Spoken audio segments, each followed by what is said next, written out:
I have given a name to my pain. What are you? I'm Batman.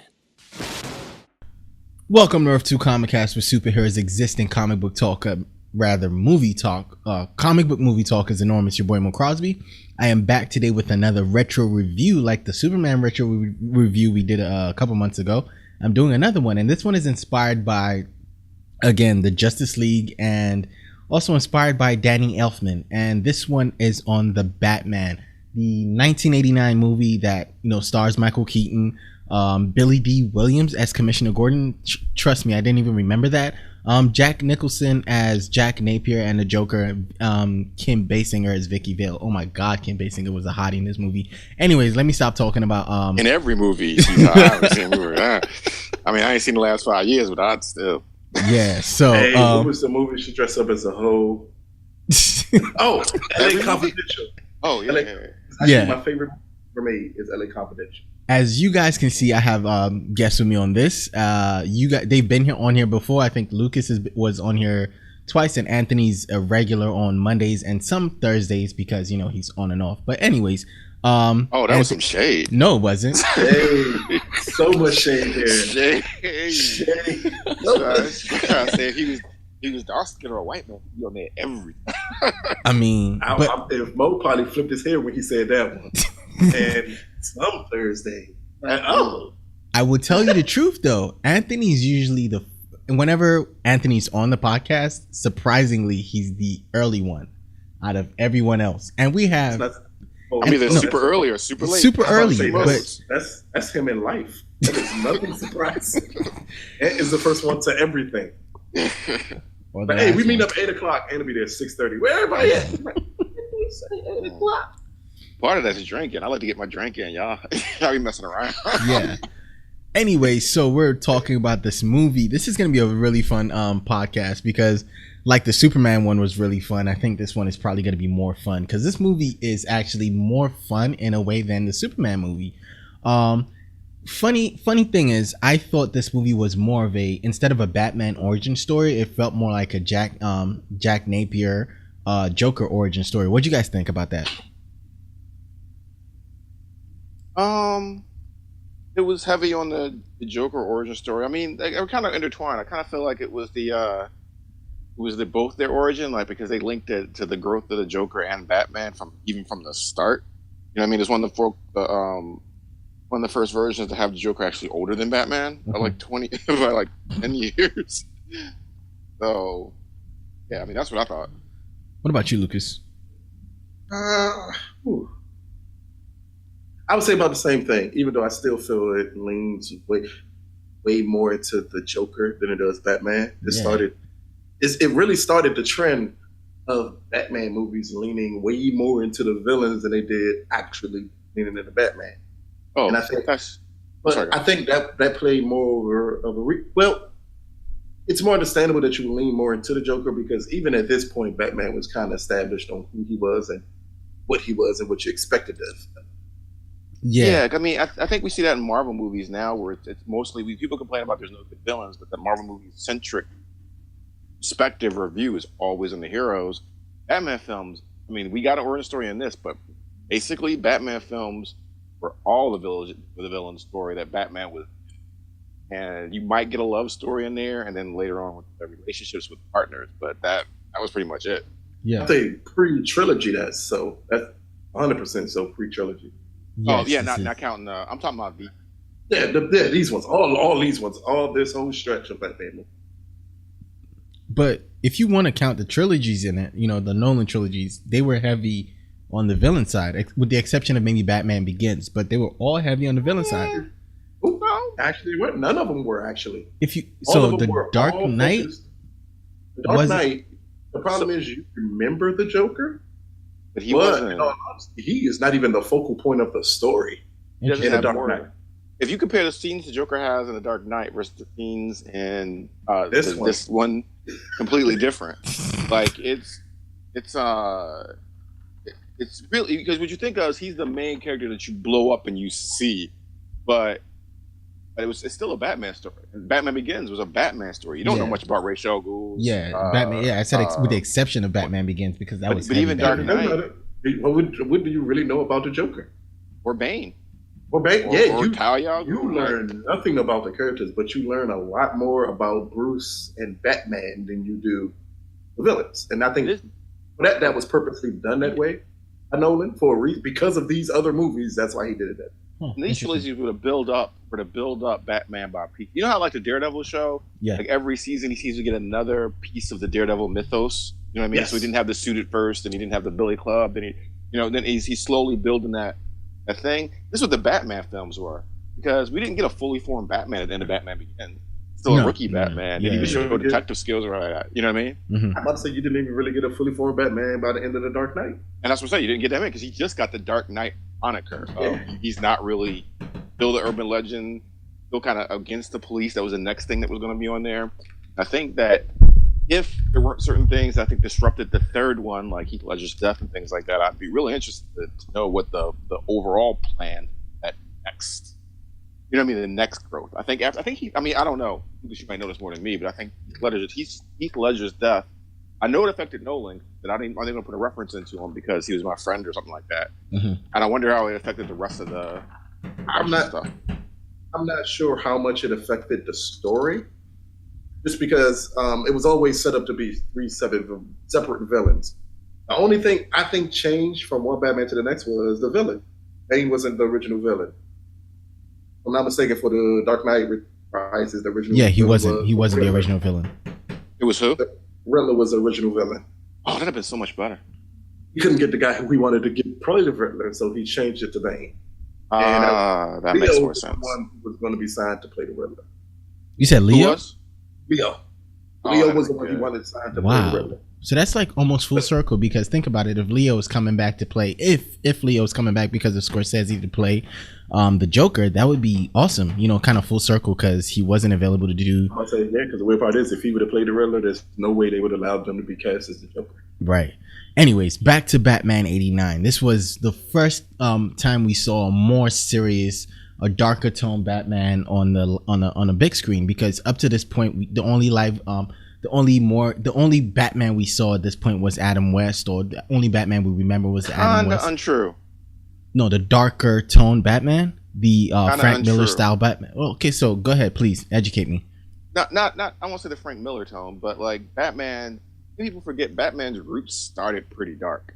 Like Batman's comic book roots in the 30s, he carried around a gun, he shot and murdered. Yeah. Like he was pretty much the Punisher. No, I'm saying live and then action. The serials they had for the black and white stuff. Was that really dark? Cinemas, it was pretty. It wasn't the campy Adam West. It wasn't Adam West's Batman. Ah, interesting. Right. Adam West Batman was actually an evolution of the character more than the start of him. And then for the next what 15, 20 years, animation, comic books, even the style of Batman with the hyper blue was developed from this. From the Adam West one. Before that, he was a dark character fighting, killing gangsters, pretty much. Yeah. And then what's significant about this one, whatever you think about it compared to the other Batman films, it brought us back to the more gritty crime noir type stuff. Right. I'm being nitpicky, but my point is they were darker, like little featurettes after that. Okay, well that makes sense. That. That's fine. You know, again, if you want to look at it, I am, as Lucas will say, the younger of this cast, so baby. I will. You said it, baby. You feel comfortable. Chill. So chill. Like, let's not. I will actually cut this part out, as a matter of fact. So, but anyways, me and Ant saw this in the theaters. I'm assuming Ant saw in the theaters. Oh yeah, it's like one of my first. I was maybe like, actually. I was maybe like 3. Was I even 3? No, I wasn't 3. I was maybe like 2, going on 3 when this came out. Jesus. Anyway, so I saw Adam West, and then I didn't see before Adam West, so I wouldn't really know what came before Adam West. You know, if I didn't like catch it on like maybe YouTube or something. But anyways.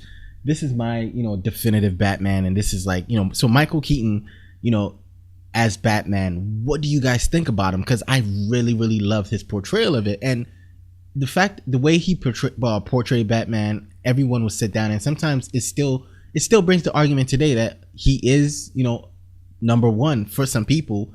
Some people can't see Batman past Michael Keaton. I don't know what it is for you guys. I see different pieces of Batman in everyone that has played Batman, but Michael Keaton to be honest, is the best Bruce Wayne in my point of view. What do you guys think about Michael Keaton as Batman Bruce Wayne? Want to start first, Ant, or me? Oh boy, Because we're giving two completely different. I think we're going to two answers, but you go. Okay. And all my anything from Batman will always come from movies and television and things of that nature. As Batman, I always felt that Michael Keaton was the best Batman, and to me, he still is the best Batman. Mm-hmm. He is an absolutely horrible Bruce Wayne. Really? He's a horrible Bruce Wayne.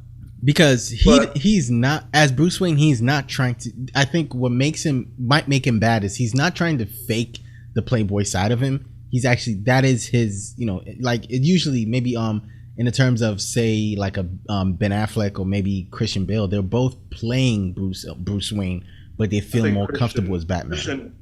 That's what I mean by when I say that. Like Michael Keaton is extremely comfortable in the role as Batman. He fits it perfectly, actually. But I think because of his prior work to this film, it made it harder to play Bruce Wayne, and that's why he plays him so straight. And I don't think that's the way, and I believe Tim Burton has said in the past, that's not actually the way he intended for Bruce Wayne to be played. But that's the way Michael Keaton played it, and that's what he went with. But for me, it's always going to be Keaton as the best Batman, the worst Bruce Wayne. Okay. And I want to do it more, but I'm not going to because I'm going off on a rant here. Go ahead, Ant. No. I actually want to hear it because I think you want to talk about Batfleck. If I'm not wrong. Because it would lean to everyone else. I think, again, and it's going to be weird to most people who saw this movie. In these earlier Batman films, and I count all of them the same, from 89 Batman to Batman and Robin. So when I analyze all those Batmans, and of course I've seen all those movies, I mean, Keaton always comes across as the worst Batman. As the worst Bruce Wayne. Worst Bruce Wayne. And that's from Val Kilmer to George Clooney to...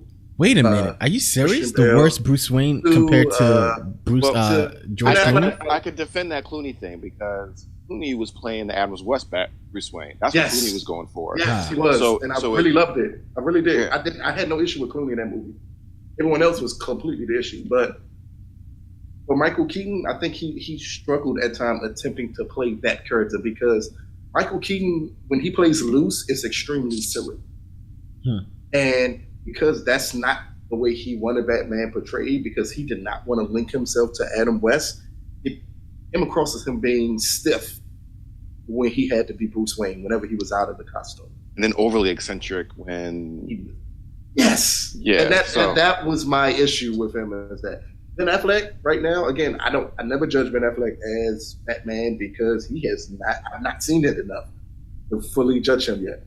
Okay. So I will say that I think we need to remember, like, I like this back. People always remember how people looked at the Heath Ledger Joker and was like, oh, what is he? He's not the Joker. People don't remember. This is before the internet. Michael Keaton got a lot of flack not being able to be Batman. Yes, he did. He's like Mr. Mom type stuff going on, and that's comedian, and which is fine, but people couldn't see him as the superhero. I think also we need to remember that the interpretation in people's minds in the 80s, this was pretty much like look at you now. They resurfaced something in a movie that was big 20 years ago. You know what I mean? So people's biggest thing in the public consciousness was the Adams West Batman. There was a lot to interpret. There's a lot to put in there. I say he made a very good Batman. Gadgets were there. The costume, the scowl. I mean, for a short man, he was intimidating in that role. He felt bigger than he was. You know what I mean? I would say that out of that line of Batmans for this series of movies, he was the best one in Batman form. Yes. He also had what a lot of the more forgotten. They put that detective aspect in it. Like we actually saw him looking at piecing together clues and everything like that. They added the genius but the martial arts thing all together. Still kept the killing aspect, which again a lot of purists go, ooh. But there's something very interesting that you remember there was a cartoon that was based on the Adam West series maybe like 5 years ago, maybe 4. You mean the movie that came out, the Batman 66 movie, No, or there an was actual a cartoon? series. There was an actual cartoon on Cartoon Network. Mhm. It was The- more based on the Adam West one. The There was Batman. a thing where Batman. You talking about more of the Brave and the Bold Batman? Yeah, that's Yeah, what it yeah. is. That what it is. Yeah, it played So- it played the silly aspects a lot more. Right, and it was more classic 30s, 40s view of the superheroes, and a lot of people had a lot of issues with it. I mean, he had a fan base, and it was, if you gave it a chance, the stories in it. But I was one of those people that was like, "Ain't my Batman." To me, when it counts the best Batman that's ever been in a movie, it's Kevin Conroy. But again, it's kind of a cheat because while those series are good, he only has to do the voice. Not only, I mean, it's a big part, but he doesn't have to do all the other physicality things. He can do a lot more. Anyway, that's what I was saying. There was a point in there where they had Batman's version of Mixoplick, Batmite or something like that. They had, and he transferred them all to like this comic hall, and it was like, no, my Batman's dark and gritty, and I am the night and I am vengeance, and said something like, there are many different interpretations of this character over it's been like this guy went to this whole like triad of this character. And while your version might be the dark gritty one, others versions remember the '60s and the lightheartedness and the ideal American values of the Cliff Chuff type thing. And I was like, this is amazing. It was an amazing little like perspective moment in this cartoon. It's sad to say this, that without Michael Keaton, we have not gotten Batman 90 series. We have not gotten the evolution of this character into a more modern version that actually was duality, played a lot with the psyche, things like that we got. And he did an excellent job in that role. So as Batman, great. As Bruce Wayne, I forgive him. He was not the worst, but he was just passable because he had the least to work. Okay, and So so you wonder, Mike's both of you one quick question. go ahead, No one may not know this, and I think you may know this. nigga. I have the internet. I have Google. Fuck off. It's Trying not- 'cause to it's not about always the movie. slight It's my about- age. It's not about the movie, and this one's not about your age. Because I know Ant does research movies, and he does look into it. Okay. If Tim Burton would have gotten his original pick, the person he went for to be Batman, how different would the series be? If you all know who that person is. I don't know that trivia. I don't know that trivia. Oh. That's actually one. Wow. So Anthony doesn't know it. Haha. There you go. The original person he went after and who they offered the role to was Pierce Brosnan. Get the fuck. Oh, you know what? I did know that. I actually know that. heard They made about jokes that a double- because yes, double he stuff does. stuff. He does. Yes. He offered him a role, and Pierce turned it down. Then they Yo. attempted to get Ray Liotta. I've not That's fully researched questionable. on what happened with Ray, but I know they wanted him to come in, and Ray told them no. I didn't know that Wow. one. Didn't know that one. Yeah, I didn't knew know the about Ray, 007 but I one, definitely knew about Pierce Brosnan. Because I again, it goes back Pierce to what Brosnan Ant was was- saying. Go ahead. Back to what Ant was saying of just how much flack they caught when Michael Keaton was cast as Batman. People, because right now we're in a generation where the internet is Yeah, so we everywhere can and see. exposure happens immediately. So people think of when Ben Affleck was cast as Batman and say, "Oh, look how much outrage!" Or Heath His Ledger. outrage, in all honesty, did not come close. Not even No. Heath Ledger's outrage came close to what was thought of with Michael Keaton cast in that role as Really? Batman. And which is funny to me because Ben Affleck can act.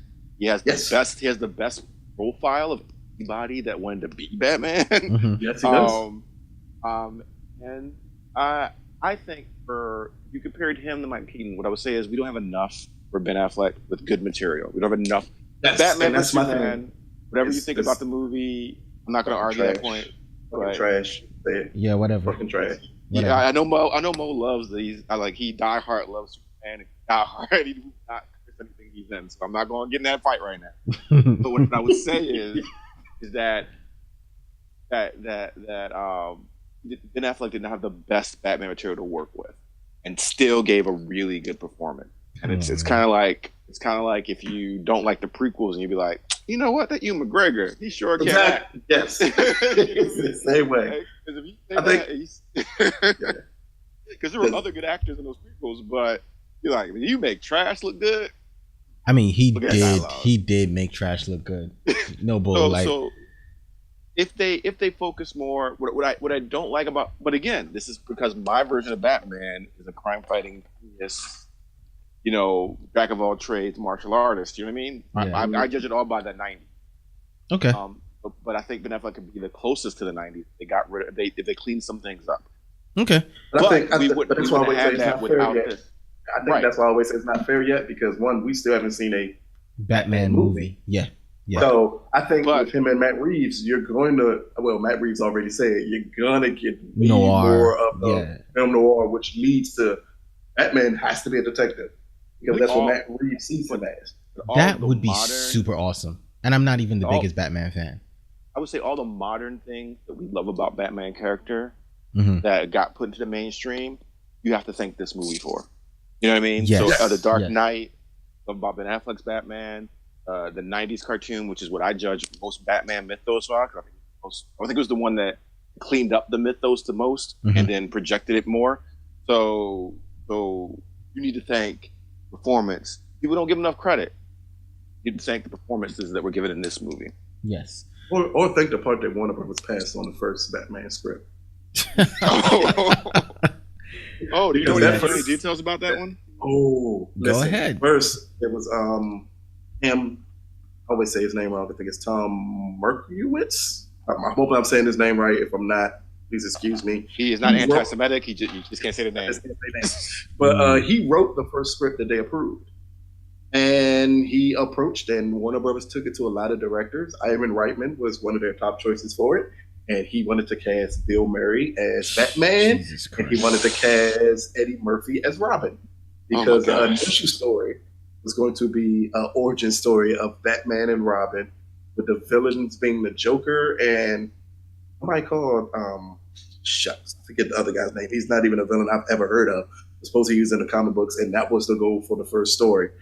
And after Ivan Reitman passed on it, they kept on pushing it, looking for somebody to accept it. And then The Dark Knight came out. The Dark Knight Returns came out by Frank Miller. And it made them change their plans on what they wanted Batman to be. Mm. And that's Mm. what we ended up getting this Batman instead. So we were going to get a comedy. We were going to get the more Adam West camp Batman because that's the Batman that everybody knew. Can you imagine how the character would have been interpreted after that? Like oh my gosh, we would have gotten. Do you realize, again, that is not necessarily a bad thing. It's not necessarily a bad thing.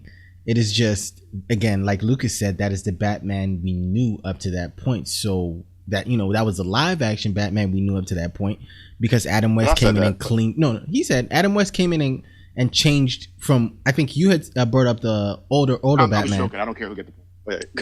Ooh, I'm about to say, okay. yeah, I actually did bring that up, but I'll take credit. Take credit. Okay, yeah, you've actually confused me and Ant. Yeah. Because Ant actually brought that whole point up. Okay. That was a strong point too. I was like, all Yeah. right, just My give bad. it to My bad. Damn it, fellas. I could make a mistake on my show. Okay. This is Again, for this whole series of Batmans, once you go to, after we really discuss the film, after you go into how many of these pieces, in all honesty, did not fit before this movie was being made, how many of these people did not want to work together before this film was made and for the product they turned out, pretty good. yeah. So you got to, again, like Those Lucas said, perfect you got storm to type of things in Hollywood. yeah. Like Lucas said, you got to thank WB, because again, this was People something. hated Tim Burton in this role. People hated Tim Burton as the director. Wow. Absolutely. What did he do before this? Pee-wee's Big House is what he was Yeah. coming off of before Batman. You know what? That makes a lot of sense. Continue. Yeah, that makes a lot of sense. I would have been like, can you imagine, again, this day and age, this movie came out with social media and everything, it would, I don't think the movie would have been good, but before the movie came out, it would be going through the same thing Justice League is going through right now. Yeah, because people don't look at it that Tim Burton was actually a Warner Brothers shooter. Yes. And for people that know what I mean by shooter, he was literally a Warner Brothers born director. Like, that was it. He worked Right. for Warner Brothers. And they Right. tossed to him a $20 million movie at the time, which was I think it fucking depends. huge. I think it depends on who you are and if you already have a name out there for doing a certain type of thing. Because like the community TV television series guys, Marvel gave them Captain America too, and people, it was a little hum about that. Like, what are these guys doing in Captain America? Really? I never heard anything about that. You got to It be was- kidding me. There was I- huge problems about the Russo brothers taking on that film. Interesting. I'm just saying I never. Maybe my corner, It's 'cause again, all maybe they had because I was- didn't care too much. Arrested Development was all Okay. they had. It matters more to people who actually pay Care about Marvel attention. movies. No, not even Marvel. Just people like me. I don't care about Marvel or things of that nature, but I care a lot about the behind the scenes talent or behind the Right. camera talent. It's like the people that So walk I know off directors and I know people. Yeah. Like people who walked off of the Dark World stuff. I think it happened this week or last week, and people are now saying, "Well, one guy did Fast and the Furious, the other guy was doing X-Men films. What is he doing on this? What were they doing this in the first place?" And I was like, "Oh, which one? Which movie? The Dark Universe stuff. Oh, the Dark Tower. No, the Dark Universe. You're talking about the Universal. Kirkman, I think. And yeah. The producers are falling out. All of them. The main producer dropped out. So wow. It's now a question about how they're gonna put that back together again. But again, and who's to blame? Yeah, who's to blame for it? But like this again, this was one of those things when this movie came out, is that people wanted to boycott Tim Burton, they wanted to boycott Michael Keaton, and that's why we got Jack Nicholson.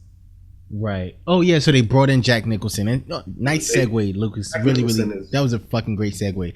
Because now, another character in this movie again that in a way kind of elevates this movie and plays his role so well that he almost, again, just like The Dark Knight Rises, he plays so well off. He plays so well on his own, and I guess when you have him and Batman together, they play so well off each other, is the Joker.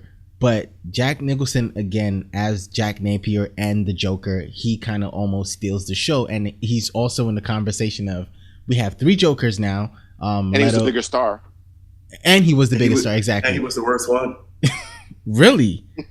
Okay, well, let me finish.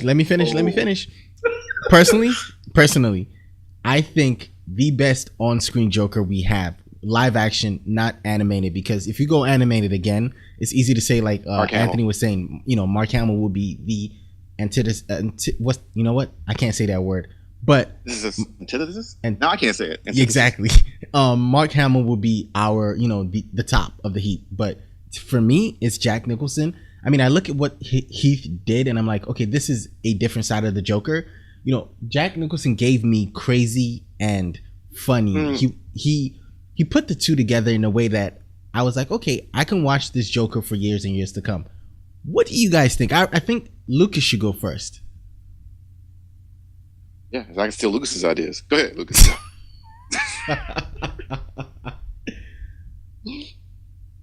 Or I guess, Anthony, you can go. That poison worked faster than I thought. Good. Anyway, so, all right, I'll go. Love Jack Nicholson's role. I think that, again, he was what brought the Joker back to mainstay. I think people, again, if you look at the Batman 66 Adam West version, yeah, like Joker wasn't in the majority of that. The producers really like the Penguin more than they like the Joker. Yes, but it's something that it's something about the Joker that in most, we'll say almost any of his versions, it speaks, or it's a charisma to that character that speaks to people, right? Okay. Jack Nicholson tapped into that, but for a lot of this though, Jack Nicholson played Jack Nicholson. Maybe amped up to like 11 or 12, but that was pretty much Jack Nicholson. But Look at his history of movies, body of work. Was it good enough? It was Jack, 100% so. But Jack Nicholson. Hold on. Let me say this real quick. But remember when we gave what's his name a pass for playing in Thor? What's his name? The guy who played the Jeff Goldblum? Yeah, we gave Jeff Goldblum a pass for playing Jeff Goldblum. No. You all gave Jeff Goldblum a pass for playing Jeff Goldblum. You did too. But to me, it was such a. I said that character didn't matter at all. Look, because it's a bit role. But this is the Joker. Like you can't play that's not a bit role. This is one of the things where I enjoyed Jeff Goldblum being Jeff Goldblum. I enjoy Al Pacino being Al Pacino, or Robert De Niro being Robert De Niro. Like I enjoy them be that. Denzel being Denzel. Or Will Smith being Will Smith in the majority of his works. So, everything he does. And every once in a while, these actors will step out. They're pretty much A-list character actor, but they're not character actors. Character actors means you can do different characters, but they're A-list personalities. They get paid for their personality.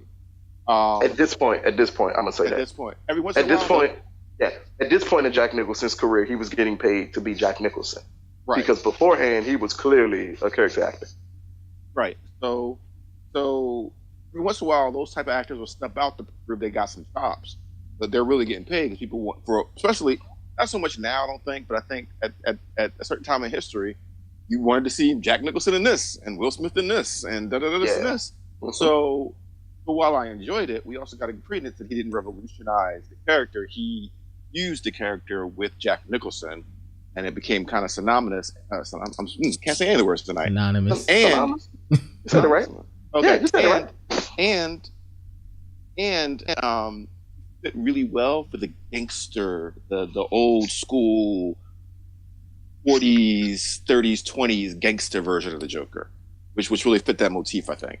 So And that he forced them to actually do this in the movie. oh, did he? Oh. Jack Nicholson, the whole plot of the movie was not as focused on the Joker as the finished product was until Jack Nicholson played his hand. But he was, And again, said, like a lot of you to said. cast me in this movie, you have to XYZ screen time, pay, all of this stuff. I need to be the focal point.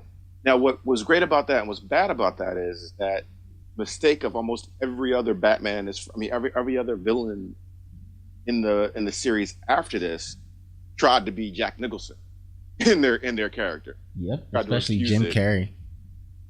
I would say Tommy Lee Jones more than Jim Carrey, but yeah, I give it to you that too.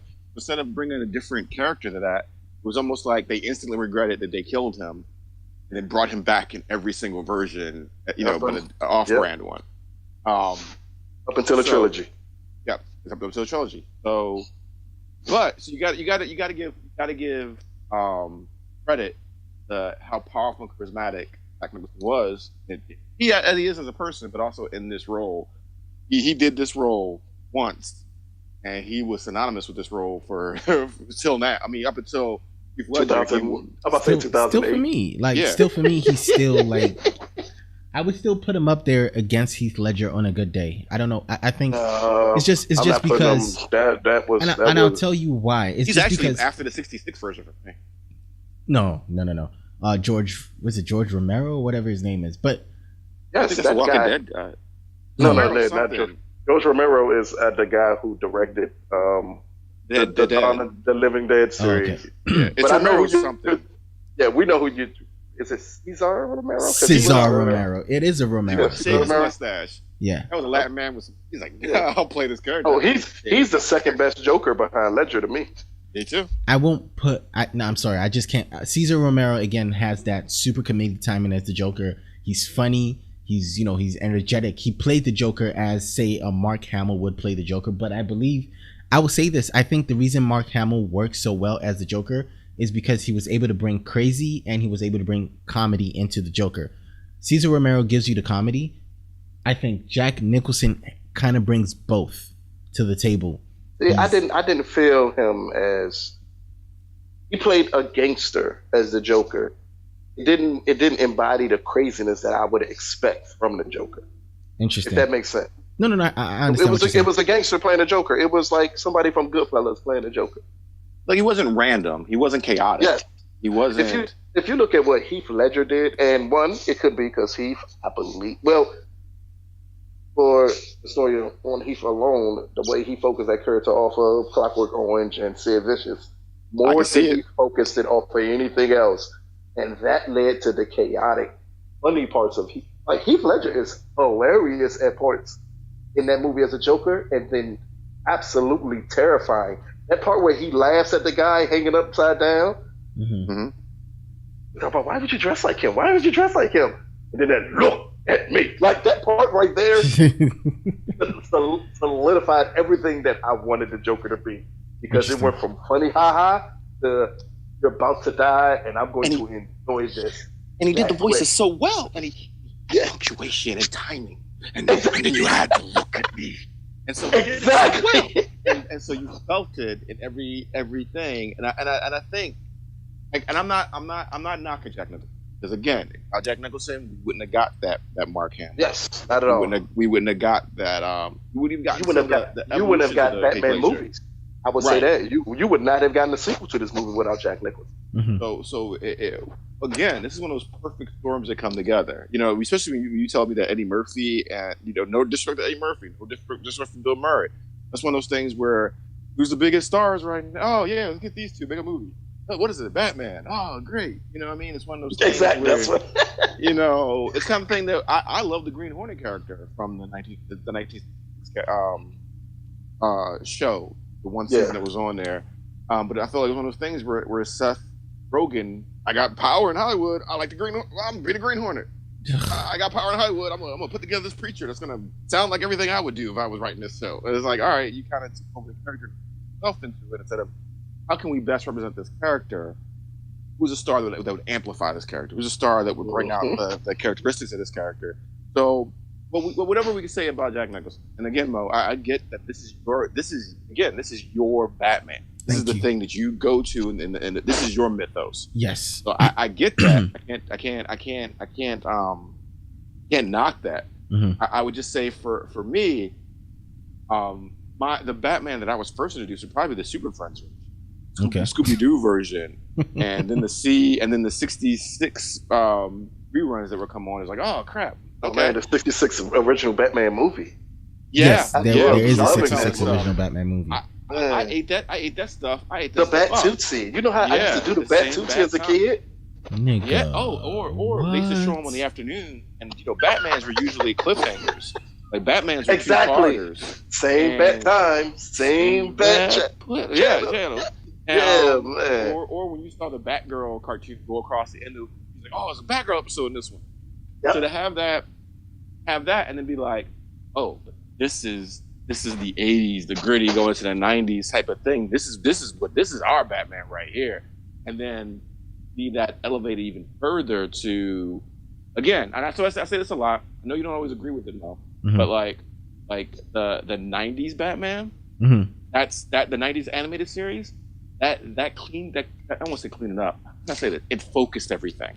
It made that world make sense. It made it deeper, like a lot deeper than any other media I think we got as kids. I don't think it's something that even came close, but I can't. Frank Miller's initial Batman, where it literally. But that wasn't really fed to us, though. You know what I mean? Like to me, that was later. And Blue was nothing. Blue never read that. Right. So, not at all.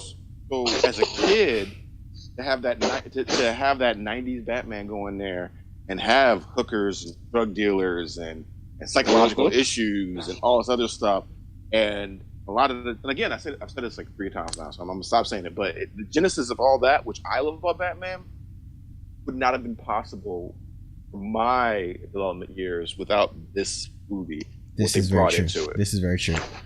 Yeah. So another thing that is very big in the Batman mythos are his gadgets, his tools. The Batmobile being the biggest one of them. We've gotten 3 Batmobiles. We've gotten 1, 2, 3. Yeah, we have four Batmobiles. 3 Bat Jets, right? Or just 2? Oh, my bad. Batwings. 2 Batwings? No, we only have 2 Batwings, right? Because Christian Bale, did Christian Bale have one? Yeah, he did. Yes, he did. Yes, he did have a Batwing. They called it something else, but they called it something else. Batman vs Superman had one. Yeah. Yep, Batman has 3. One. The Batman vs Superman. Yeah. It's 3. It was 3. Batmobiles were. George. If we're going to start movies, we're going to start with the 6 movie. Yeah. I had one. That's one. 89, this one. Yeah. 89 one got destroyed in the next follow-up movie with Catwoman. Yep. Right. So then Val Kilmer came up with his. A completely different Batmobile. And then George Clooney had a completely different one in his. Okay. Yeah. There's a lot more than what 3 basic ones. And so we're at 5. We're 5 already, and then we're at 6 with the new one. No, we're at 7 because Christian Bale and Christian Bale only had one. Yeah, but Christian only had one. So wait, time out. Christian so had 66 one, Batman. Christian, 66 Batman, Michael Keaton. Oh, it's 6. Yeah, 6. George Clooney and Val Kilmer. Val Kilmer. Yeah, so we're looking at Batmobiles. So it's 6. Yeah, you know what? It's funny because when I went to WB last year, and I went because they have a shrine dedicated to Batman on the lot. It is as well as they should. They should. It is this super. No, it's so crazy because I'm sitting here like, wow. We'll give props to Spider-Man, but Batman has kept them afloat. Batman is their daddy the daddy character. Like, hey, jeez, no lie, bread and butter. Like all else fails, go to Batman. The Batman movie. Yeah, it's like even a bad one will make money. George Clooney. Even though some people swear it's not as bad. Some people I saw an article that said that might be the most underrated Batman movie that anyone could think of, because again, it No, reminds. it is not underrated. No. Because for them, no. Again, the article was based in It it off literally the had fact that curses in it. It's like curses. they had a bat card in that one, a bat visa. That took me out. As a kid, I was so pissed off. I begged an because I'm a poor kid. I begged an aunt. I said, "You want something? Yeah, just take me to this Batman movie."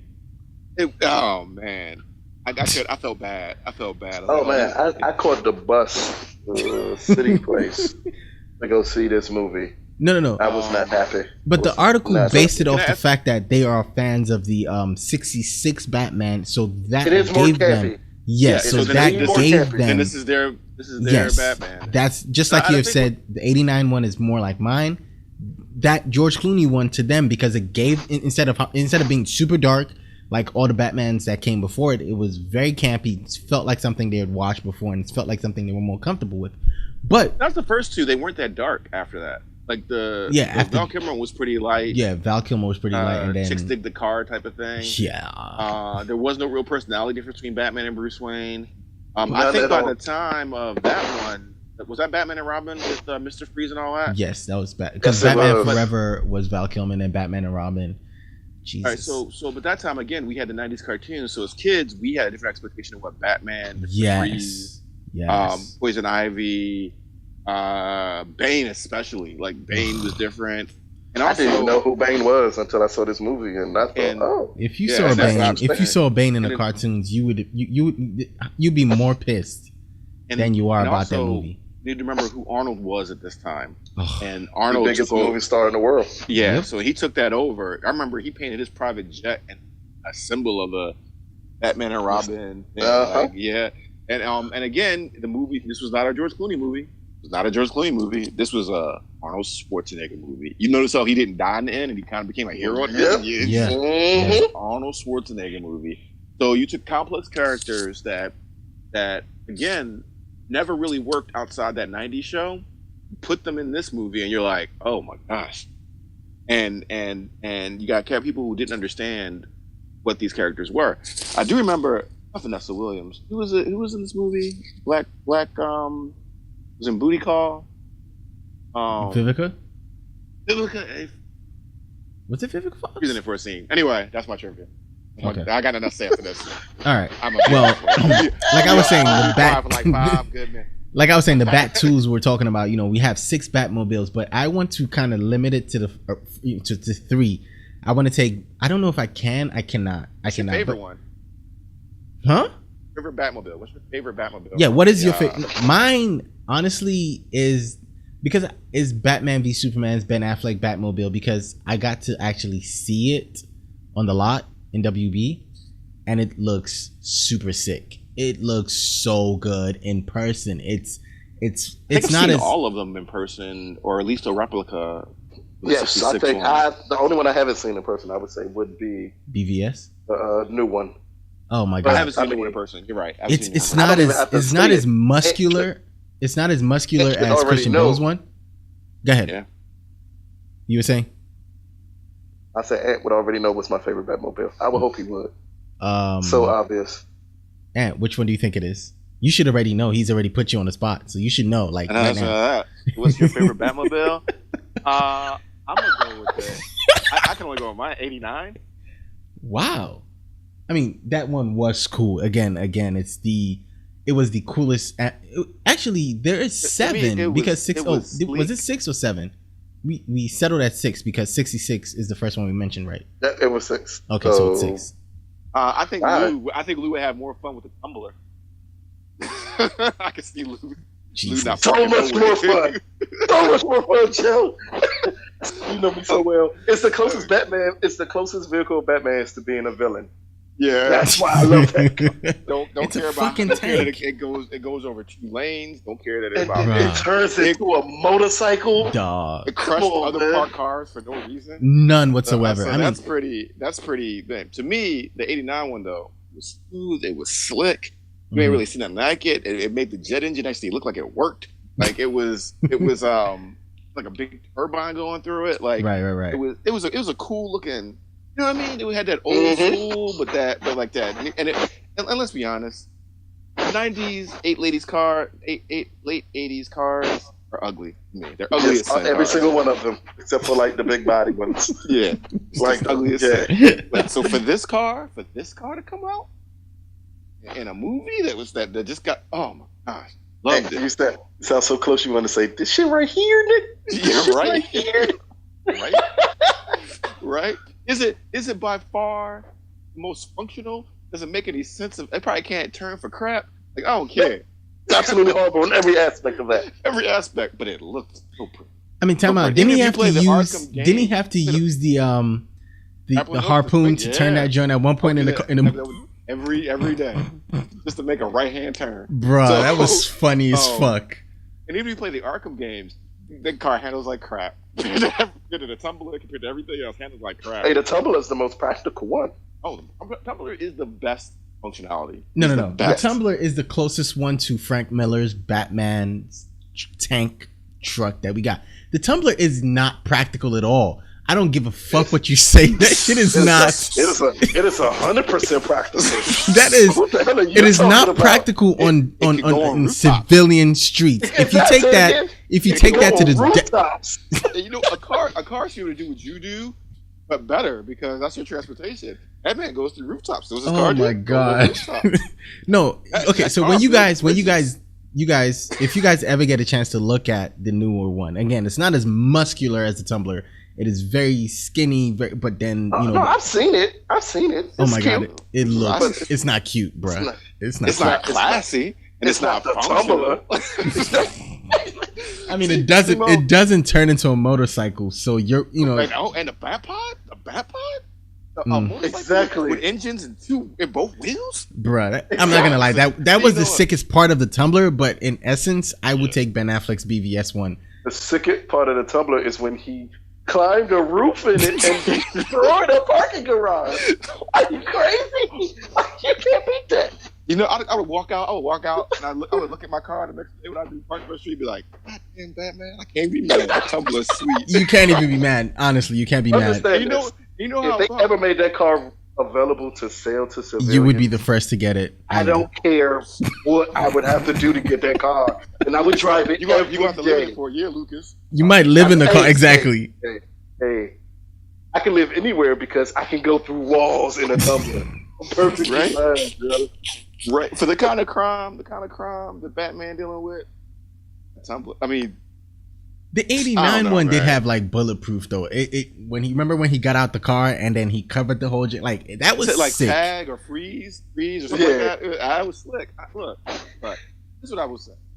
And Mo, you can love your design in a new one. You can love it. I understand that. I love that '89 one, but I can't argue that the tumbler is the most functional one. I can't. That's an argument that cannot be made. I won't make it. I won't even try to. Again, just thinking of what the tumbler can do. Again, we only saw the Batman vehicle in Batman v Superman in one scene. I hate that it has Gatling guns. But that was the coolest part. I want to have. No. I hate it because Batman has Gatling guns, but I love it because that car got Gatling guns. And random bombs that drop out. Like what? Think about the fact that in Batman v Superman, when he's rolling through and he crushes that first car and then he goes past it and he shoots a fucking harpoon and snatches the car and uses it. Yo, I don't give a shit. I loved it.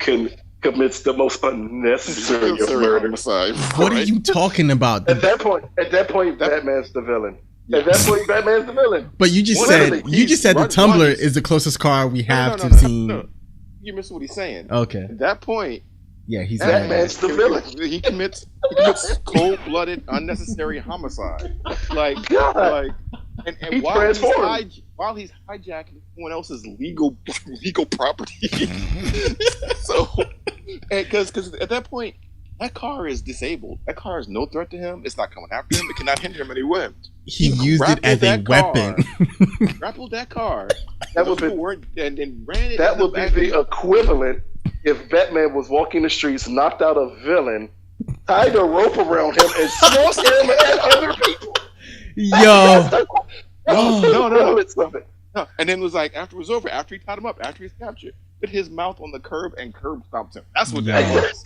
Yo, So I'm you sorry, take your but it murder looked weapon. really sick. Okay, so now we've talked about the cars. Let's go into Like, the I would think- Batwings.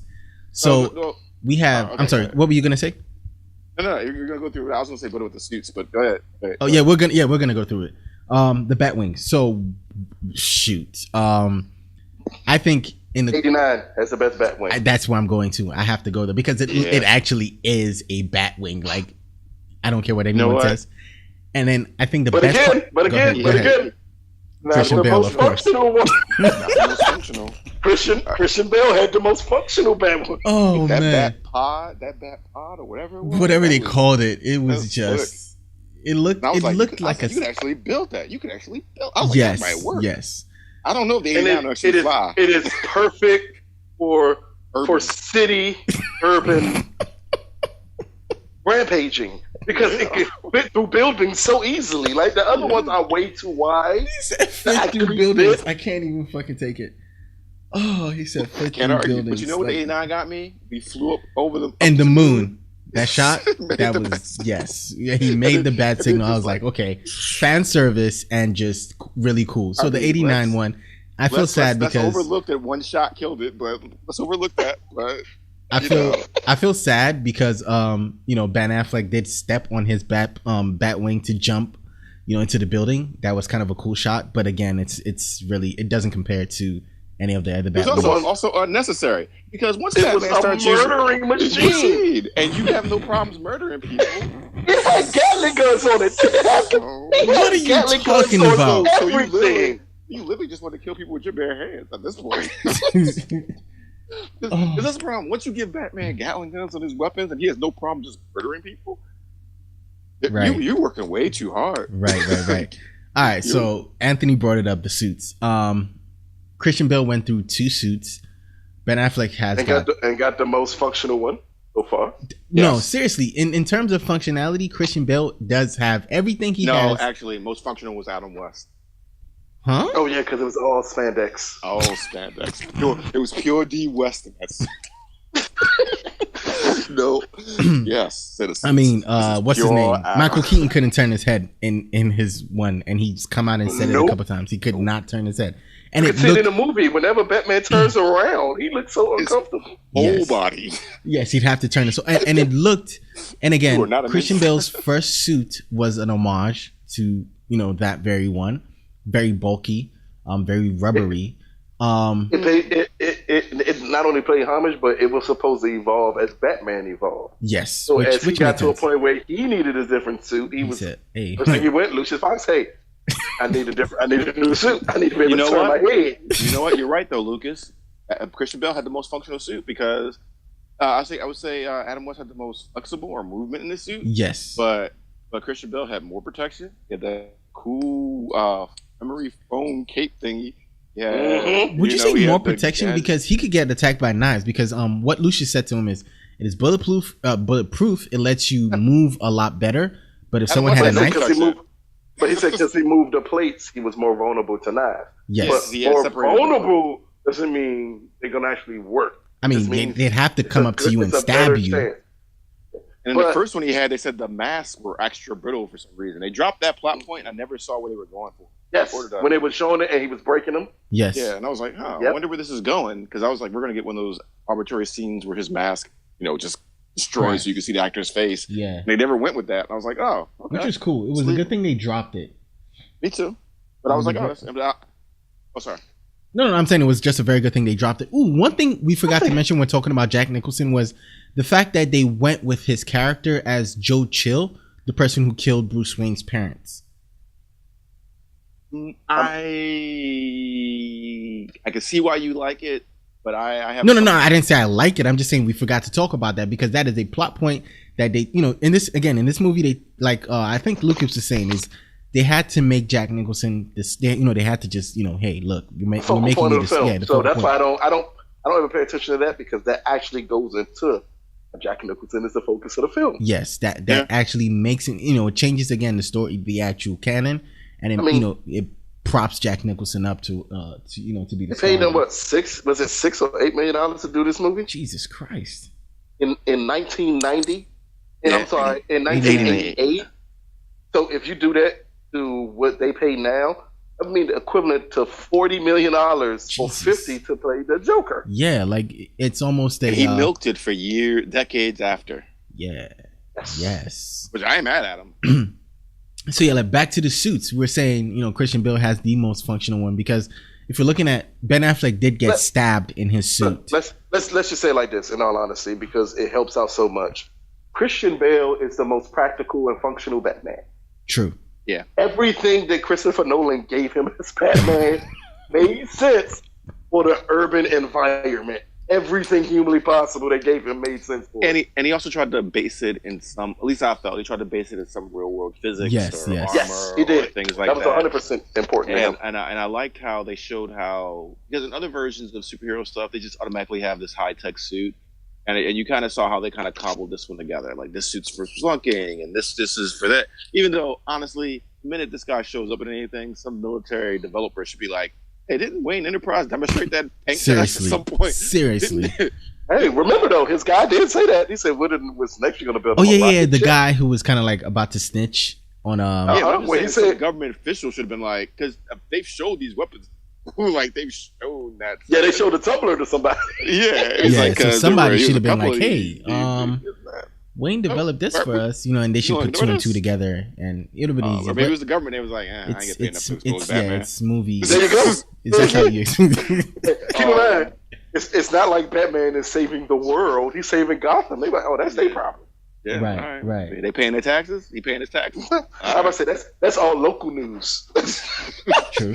So, but they did the blunking suit, the memory fiber, even his gadgets, and those were really practical gadgets that.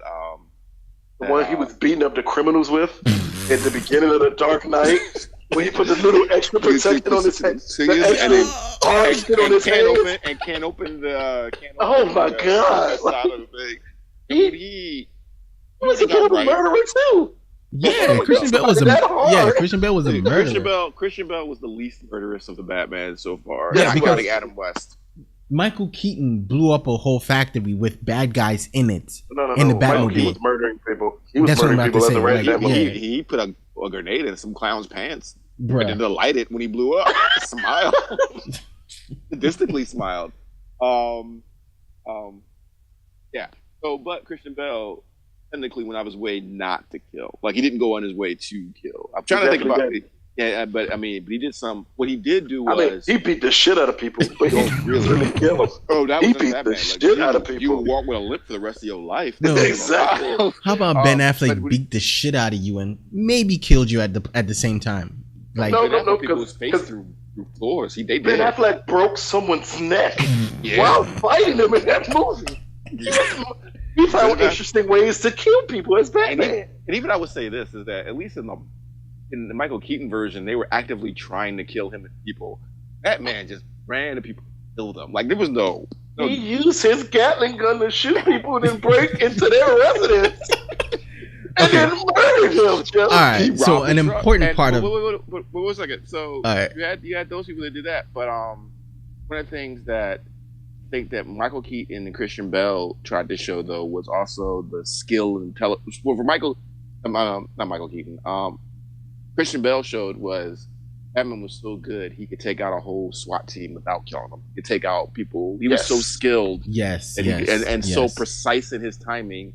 That a van could be going down, speeding down a parking garage, and he goes, all right, time it, move, like things like that. I think. And we even got Detective Batman for a minute in Dark Knight. Christian Bale For a little bit. With the bullet. With the ballistics. when he did the fibers, ballistics. All right, true. I'll give him that. I'll give him that. Like Michael Keaton showed you saw he was intelligent. Yes. As far as we knew, he built all this stuff. Yes. He had a black turtleneck like Steve Jobs. He had the timing in his fights really well. Like again, you saw how much better he was than people. To the point, even when people would do that whole they would do kung fu in front of him, he was like, I'm just gonna hit you once or knock you down. Again, he had that coolness factor of timing down. And again, I think Michael Keaton and this movie, the production team in this movie, the genesis for a lot of things we love later on going forward. Yeah. But we say best suits? Did we all say best suits yet? I We think didn't. best I mean, suits. everything. I think Lucas. I think we're going. If Lucas is gonna give his best suit, I'll just go ahead and say he's gonna give it to what's his face, Christian Bale. Christian right? Bale? The second. Nope. The second. Nope. Really? Not at all. Wow. This suit is the most functional suit. But my favorite suit, and this is strictly off of the way it looks, is the second suit that George Clooney got in Batman and Robin with all the silver and shit on it. I fucking love that bat suit, Joe. That is my favorite bat suit. It was shiny. It was. Oh God, I love that bat suit, Joe. You were the kid that wanted to buy the off Batman, like this is the cryo Batman suit. And this is the jungle fiber Batman suit. So you're the kid that's buying those toys. Yeah. How about you, Anthony? Best suit. I am actually a little torn. I really love the just aesthetics of the '89 suit, except I hate the yellow symbol. But I think that's because I'm a Frank Miller fanboy for the Dark Knight, and I know he hated it, and so he blew it off the first issue. I do love something classic about the wings, how he flew, the grappling hook, everything about that it just speaks to me in the way. Even though he can't move his neck and probably couldn't throw a punch in that. But the foam leather muscles, but at least there was no bat nipples. Then I got to give it to, even though I'm not a big, fan of the symbol itself. I really like what they're doing with the Ben Affleck suit. True. Yes. True. Yes. The suit is awesome. Yeah. The first suit, or what he's getting in the Justice League? Dark Knight series, huh? The first suit, or what he's gonna get in Justice League? I haven't really seen that fully. So the one that I saw clips of him in Justice League is the second suit that I've seen of him in Justice League is the really good looking. The one I saw in Batman vs Superman, and the one I saw in was a really completely different character, Suicide Squad. When he was coming down the alleys and how he looked on top of the rooftops and things like that, it really spoke to me as this is. I really wish we got Ben Affleck in a Batman movie before we got to see him in a Ben Affleck is also fucking huge. Yeah, he's like 6'4". So a lot of things look different. Yeah, he's 6'4", 260. Yeah. He's like 6'4", broad shoulder, cleft switch, and the cleft, So and he looks like the Frank Miller one that because Batman and the Frank Miller one is like, all right, you know how people who athletic and like fighters, they usually put on more mass as they get, you know what I mean? They're not older. And he looks like this guy has been active all his life as Batman, and now this is the monster left. He's probably not as quick as he was before, but he probably hits harder. I'm gonna need y'all to look up this Batman and Robin Batman suit, the second one. This fucker is amazing. You know what? Like, it has silver in the ears of the bat suit. God damn it. Oh man. Okay, so another important thing about the Batman aesthetic is his cowl. Yeah, you can talk about the suit a whole lot, but the cowl is, I think, what makes it very, very important. Now, if you look at Michael Keaton's cowl, it's different from George Clooney's cowl, especially in That Batman frown Forever. is nice though. Yes, it is. Because they put his frown in the suit. Yes. And everybody's like, if you look at it, it's like, pretty much your face is just black. So what do you guys think of again, we have to talk about the cowl because it's just as important as the suit on its own. Who has the best cowl? We're not going to keep on having this damn argument over and over again. Aesthetics are Because we know what Lucas is going to say right now is the most functional cowl. Actually, no. The most functional cowl goes to Ben Affleck. Because remember, he got shot twice. This most functional cowl has Ben Affleck for two reasons. One, we saw it take a knife deflection. It looks like he moved his neck more, but he also got shot he shorter twice. ears. You have shorter ears. If you were in a fight, don't be in a fight with me. You got long, pointy.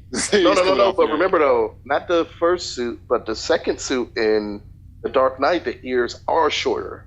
No, but a hell of a lot shorter. But not a hell of a lot shorter. I grab them and knee you in the face.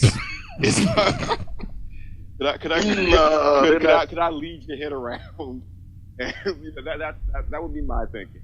Is the minute I can wrap my fingers around? Can I wrap my fingers around those horns? I think you can in all of them though. Not the Ben Affleck one. Yeah, because they're little and pointy, but I think Christian Bale's is little and pointy. The second suit again, I think that's it.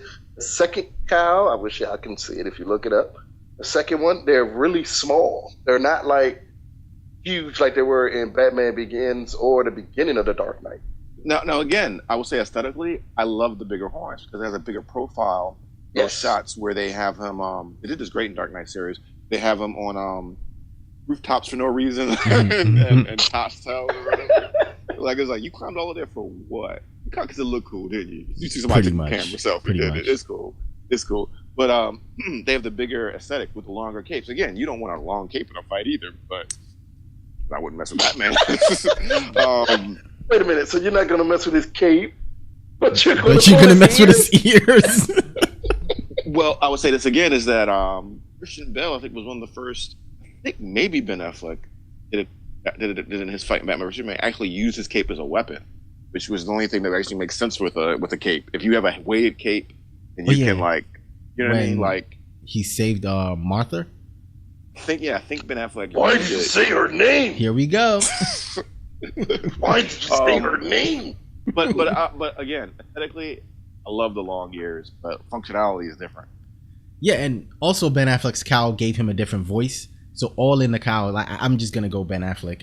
Lucas, you can say whoever you want to say at this. But you know what? No, man, that's some. Oh man, that's a bullshit. Did I trigger you? Kevin Conroy got this back and forth. They gave Christian Bale some crap for doing the deeper voice. But what? Yeah, because it got to the point where he wasn't even audible anymore. Yes, I mean, it's like Batman. What are we gonna do? Batman, sir, I can't understand you, Batman, sir. I need help. Can somebody interpret Batman? All right. Let's talk about Batman 89. Let's start wrapping this guy up. All right, so we've been talking about an hour plus and haven't gotten into the movie.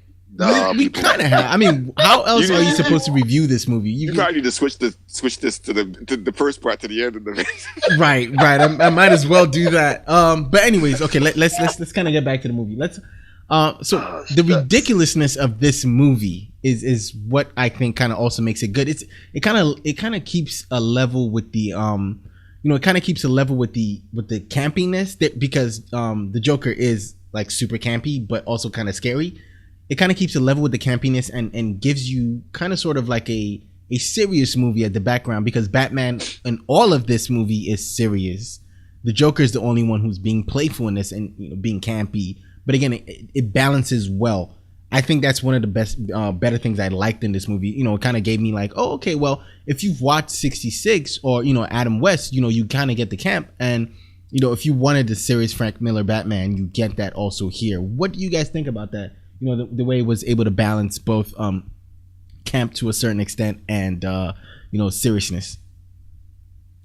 I think that it made it really well. Made it just elaborate enough because again, Gotham doesn't take place in our world. Everything from the city structure, to the streets, to the clothing, you didn't know where this took place. This could have been in the 80s. It could have been in the 50s. It could have, like they everything from the cars, the way people walked, and TVs, everything was just its own aesthetic. So when they introduced you to this world, you were ready to go whatever ride they put you. And you had the campiness that was into the Joker stuff, but also and then also we forget about this. The reporter, what was his name? Knox, I believe. Played Arliss on an HBO show. His name was something Knox. Robert Wolf. Yeah, his character also brought life of kinetic energy to the. So between him, the Joker, they were able to be more kinetic. Mm-hmm. The Bruce Wayne was supposed to be more reserved, and the Batman was supposed to be almost like a vampiric, like calm figure. Right. I think they did a really good balance. But okay, because a lot of the characters were very corny, campy. Especially Jim Gordon, he was like the campiest to me. It's like ever since we've seen Jim Gordon past this, he's been a little more serious, and they take his character a little more serious, especially in the Fox show. So Jim Gordon has kind of evolved from this movie to every other movie we've seen. That was the trilogy that did that because he was very campy up until the trilogy happened. You know what? And I'm surprised they didn't give him the '66 version, what was Jim Gordon had this cop that was with him, this Irish cop that didn't know it. Yeah, the little flatfoot. What's his name? I know who you're talking about. Stilts from Hogan's Heroes. I know nothing. I know Batman. Yes, nothing. Yes, the little Irish dude, and it's so funny. But funny enough that you mentioned that. If we get into the movie itself, we get into the story again. Joker's story is kind of funny because he was banging the boss's wife. Mm-hmm. It happens. And so clearly. The boss sends him on a mission, and he goes on this mission, and boom, what do you know? He sets him up, and it's the crime level again. What we've noticed in Gotham is the crime is so huge, but in this movie, it's not even the crime. The crime wasn't the forefront of this movie really. It comes back to Jack Nicholson, and you have to make him the star. So I didn't really notice a lot of crime, like say when we got into the Dark Knight or the trilogies. When we see what crime really does to Gotham, even to be honest, Batman Forever kind of put the crime in the front of it, or no, not Batman Forever. Batman, what's it called? Batman and Robin had a lot more crime in front of it. Again, it was played for laughs, but they had the costume gang crime. But I think that Batman '89 made it really clear that the gangsters were kind of untouchable. Like the gangsters really it was organized. It was organized. It was Chicago. It was Chicago in the Al Capone era. Okay. Yep, there you go. So it instead of playing up the petty crime, because again, the first time we saw Batman was some petty crime. So instead of playing that up a lot more, you get just the big criminal crime bosses, right? That's what they were going for? Yes. Okay. It was a gangster film. Okay. So again, that makes sense. There's not a robbery or a mugging person to pay up to somebody above them type of. That's what I got from it. Okay. Like even I'd be surprised if Joe Chill or Jack didn't kill the Waynes and have to kick up to whoever what I mean, whoever was above him at that point. Right. Or whether it was an initiation killing or whatever. I don't know if they ever gave a reason for it in the No, I don't think they ever did. No, such a smooth line. I mean, it doesn't make any sense. You ever dance with the devil in a pale moonlight? That's the best. That could be the best line. Yeah.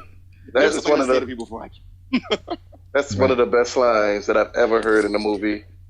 That has translated in life and become absolutely terrifying. As I've actually seen someone say that to somebody before they whooped their ass. Yes, let's say while they were threatening them on something.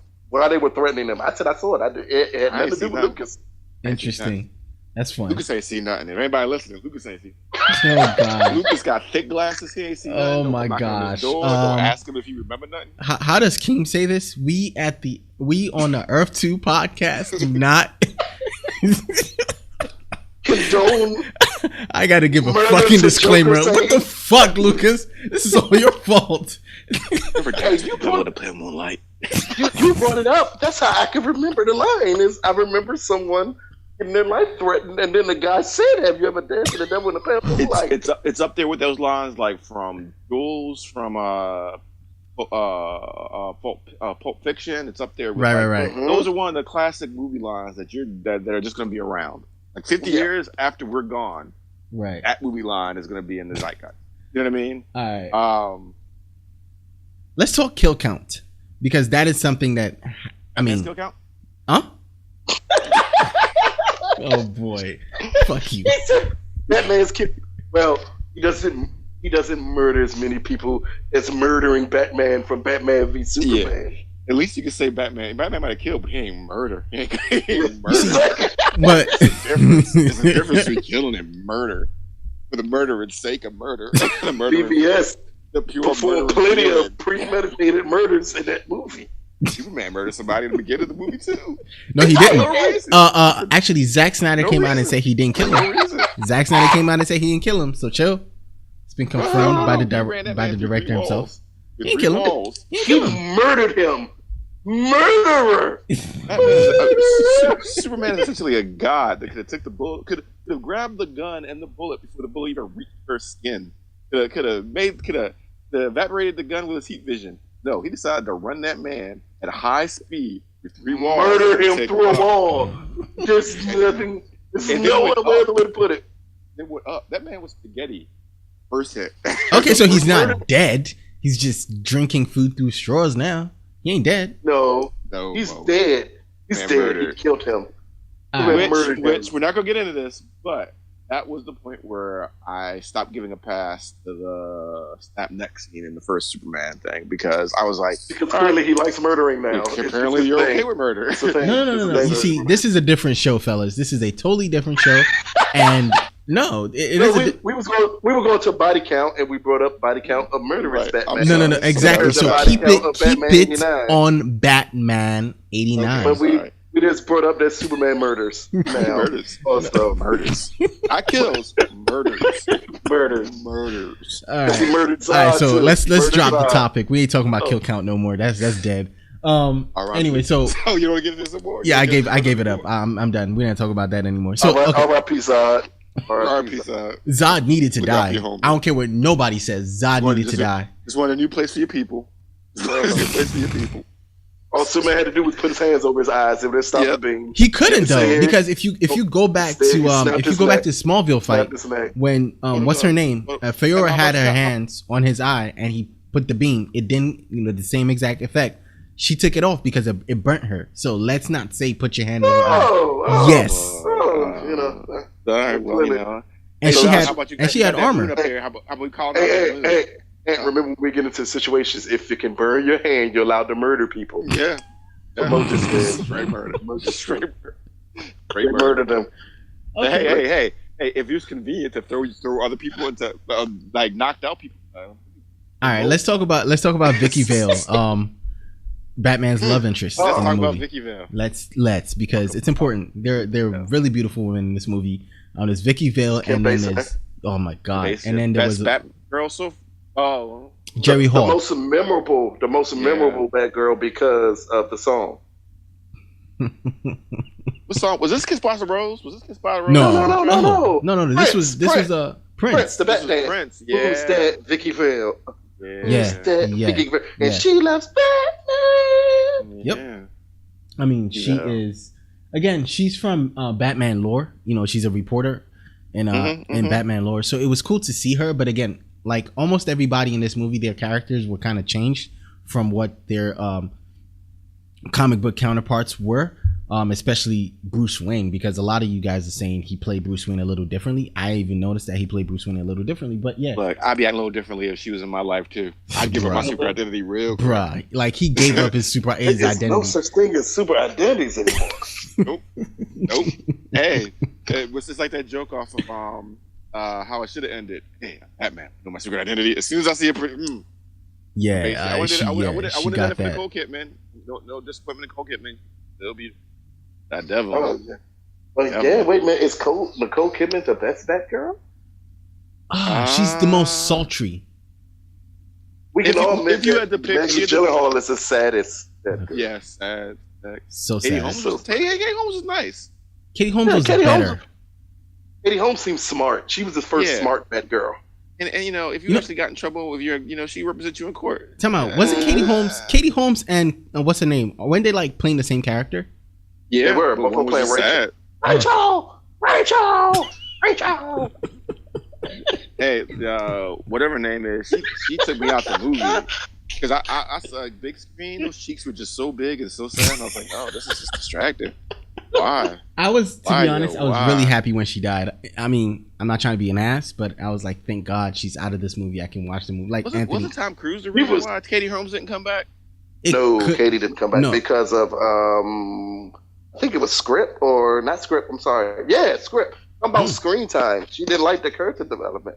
Oh wow! Interesting. Because someone told Katie Holmes she can actually act, and that she had an opinion that people cared about. And she wasn't extremely lucky. Wasn't extremely lucky to be in the Batman franchise. But she was coming off of an Oscar nomination, I think, and she took that Batman role. So that's why she wanted to be taken more seriously. In Dawson's Creek no more. You should have took that Batman money. I think it was money. Pieces of April or something like that. She was coming off of a big movie. But I digress. Vicky Vale, Kim Basinger is amazing. Amazing in her role. Like she was very. It was. I couldn't stop watching this movie because of her. Like I watched this movie. She started the Batman Bond girl thing. Yes. She started the Batman Bond girl thing. Which is also interesting because looking at the fact that this movie could have gone to a James Bond, it's Bond girl Batman thing. Well, so I would take her as my best Batman girl because what's her name in the Dark Knight Rises? No, not for me, man. Who was in the Dark Knight Rises? Oh, Catwoman? Yeah. Anne Hathaway? No. Fuck no. It's a no for me. Oh, if we go to characters, yes, Anne Hathaway was amazing. My God. Really? Shit. You would take her Catwoman over what's her face? Yes. The other? Really? Yes. Wow. Yes. Wow. Yes. I don't think it's even close. But I don't count her because it's Catwoman, so it's not necessarily not a fair fight at all. Batgirl. A Batgirl is someone like Nicole Kidman or him basing it with Vicky Vale. Okay. I That's love interest in Batgirl. this movie that's really not going to make it to the next movie because she arm candy type stuff. Like a Okay. Bond girl. Exactly. Okay, that makes sense. Yeah. Then that makes sense. I agree with you on that. But as a character on its own, she did play a great character. But as a Batgirl, it's a no for me. I didn't get it. Yeah. I thought it was a little Hitman broke forced. all the therapeutic rules. Bruh. Every single one of them. Sorry. Every one of them, They Joe. keep that license. They keep that license. Oh. But thanks for letting me know you sleep naked. Right. Who else? So, what other characters do we want to talk about? Because I feel like we done talked about the Harvey Dent. Harvey Dent is a He Bullock. was such Bullock. a. Talking about Bullock. Yeah, he wasn't Bullock in the movie. You mean Bullock is in the movie. No, Eckert. His name was Eckert in the movie. No, we're talking. Oh. Okay, never mind. Go ahead. Yeah, there was no Bullock in this movie. But I anyway, was just talking about Harvey Dent because of Billy D and that he thought he was going to play Two-Face in the sequel. This is the 80s, Billy D. You should know they were lying to you. oh man. Billy D. They were lying to you, Billy D. And to be honest, I forgot he was in this movie, and then when I saw him in it, because I had to watch it again, I was never like, forget Billy. Oh my I never god, forget Billy. Billy D. Like again, I'm thinking Lando Calrissian. Like that's the coolest person ever in a Batman movie. Hold in on, my hold on. opinion. When you think of Billy D. Williams, is Lando Calrissian the first person that comes to mind? Or what's that commercial? The beer commercial. Yeah, Code 45. Code 45. There we go. That's the Code first thing that comes to 45. my mind. Code 45. Nah, I don't know how he's rich. I don't know what else he's done. he ain't do nothing with that Code 45 money, bruh. I just assume he goes up to banks and talks in that smooth voice. They just hand him stuff. I mean, no, Billy was in a lot of hits, though. Yes, he Was he? was.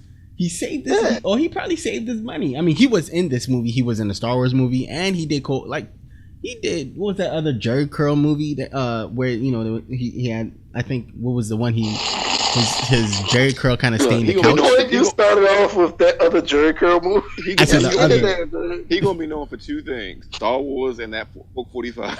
Code 45 and Star Wars. Dead ass. That's Dead ass. It depends, though. If you black and you like certain movies, you'll remember him from Mahogany or Lady Sing the Blues. Yes. Oh, yes. Okay. Yeah. He gonna be known for two things: Book 45. Code 45 and Orlando. Like no matter what you see it. No, more black people remember him from Mahogany than anything else. Really? I guess more geeks will know him from more black More than geeks the know him 40s. from Code More 45 than the and 40s. More than the Code 45. You know why? You telling me, Lucas, if we told black people in Billy D's age range, see, you gotta say age range. yeah, you gotta say age range. But in our group, like this. Matter of fact, I'm not gonna say. I would say any black people from the age of 25 to 45. And you ask them what they remember the most from Billy D, Mahogany would be up there because Mahogany is like one of the biggest black love Billy, stories ever you always mean a lot to white geeks in mama's basement. You always mean a lot to black geeks. What are you talking about? Niggas in the corner. Niggas on the corner. and everything in between. That's you got them all, Billy. You got them all. Right. So were you guys before we wrap up? Were you guys upset they killed Jack Nicholson? Did you want to see him in more movies, or like again, this is before trilogies or before like continuity in movies? Were you guys just okay with the way it ended? That Joker's dead. Didn't even think about it. I was 7 when I saw this movie. Okay. 8, I'm sorry. Thinking about it. Okay, so think about it now. So I can tell. Then I was upset that they killed him. I was like, oh, that's it for Joker. I didn't even know there was another movie. I just in my mind, the Joker always has an out, and they soundly showed him die. Okay. It was like there was no out in in that. And again, I was really happy when Heath Ledger was still alive because I was already thinking they were going to make that. They were like, we're not going to make that mistake again. Right. And then Fate was like, nope. Nope. So Why would you laugh? Why did I laugh? Yeah, it was just really. But you got away with one, huh? Yeah, right. That's what Fate said. You got away with one, huh? Why are we laughing at this? It's not funny. Somebody died. Look, somebody's always going to die. People will laugh at my death at some point. Maybe it's going to be 2 days after. Maybe it's going to be 10 days after. I don't know. They're going to listen to this podcast and laugh the fuck out. And just laugh. And if you're not laughing at my funeral, then you ain't know me very well. True. So, this is what I would say is that I missed when movies were just going to tell a good movie. We're going to do a good story. That's it. Yes. And that's it. So I feel like we would never get that ending in a Batman movie now with the Joker. You know what I mean? Okay. Like, I appreciate that movie because they weren't out to make a franchise. At least I don't think they. So Blue might know more than I do about this, but they were out to make a good movie and see what worked. And they made a good movie, saw what worked, and they tried to rinse and repeat. So I appreciated it. Makes sense. That's 100% true. They saw this as a one-off at first. It was a goal to make a good Batman movie. That's what they had to do before anything else, and that was the main focus of it. So when I look at it as a kid, I didn't mind the Joker dying. I didn't even think about it. As I look at it from the adult me, I would think I'm still happy the Joker died because if he didn't die, I probably would not have gotten Danny DeVito as the Penguin. Which, if you talk about performances, awesome. I would say Danny DeVito had a better performance than Jack Nicholson. Jack Nicholson, hands down. And he made the Penguin more iconic than he was in the '66. Because again, what I remember from '66, I think you said it too, Anthony, that the focus was more on the Penguin. That the writers like the Penguin a lot more. Yes, because he was just a lot. You could do a lot more with him. And so again, before we finally wrap up, we have 3 standout Batman. We have 3 Batman themes. We have because again, what really compelled me to do this again was Justice League is coming, and Danny Elfman had said Batman only has one theme. What do you guys think about that? I feel like Lucas is gonna be like, yeah, he does. Murder is his theme. Murder? Nah, nigga, like theme song, bro. Like, why are we going back to? I thought you meant song. Please tell me you meant the theme of the song. Like, yeah, I meant score. I wasn't talking about theme as in killing people. Like, the score. Like, I said Danny Elfman. What? Oh, I'm sorry. God damn it, that's it. Murder. Oh my god. Oh. Yes, I think in the terms of scores, even though I would put up the Dark Knight score against this is better, but that one iconic song is Batman. That's Batman. But when like you listen score to score, it's not close. But that one song is amazing. Soundtrack to soundtrack, I would give it to probably Dark Knight Rises. Yeah, that fucking soundtrack was amazing. And even that Hans Zimmer. I don't want to call a Joker a theme. He's spaz, bro. Anytime the Joker was giving you a situation, it was like, I don't even know what that instrument was. It was like, I think like it was crazy. I was listening to his master class. Yes, I was listening to his master class, and he said whenever the Joker came on and he had to do a Joker theme, he took what he made for Batman and turned it upside down and just like created. Oh, that's brilliant. It was opposite, like literally opposite so of simple, Batman. but brilliant. So simple. But I mean, when you hear it, it you know, it gives you chills because in this movie, in the Batman '89 movie, when the Joker first comes to scene, you hear a circus style theme. I don't know if you guys remember. It's not good. Yeah, I know. And you're like, what the fuck? Like he's not a clown. I will say people always compare DC and Marvel, but I will say DC has more iconic music, right, connected with their characters than I think Marvel has ever gotten, except for the Incredible Hulk television show. Oh, or the Iron Man television show. What are you talking about? Iron Man. I am Iron Man. Iron Man. No, that's a great intro song. Mm-hmm. But I mean, that's not his. You know what I mean? Is that the thing that you hear and like you hear that Superman song? Christopher Reeves. Yeah. Your heart soars. You hear that? Fuck, Batman. they even managed to pull it off with Wonder Woman. Yeah.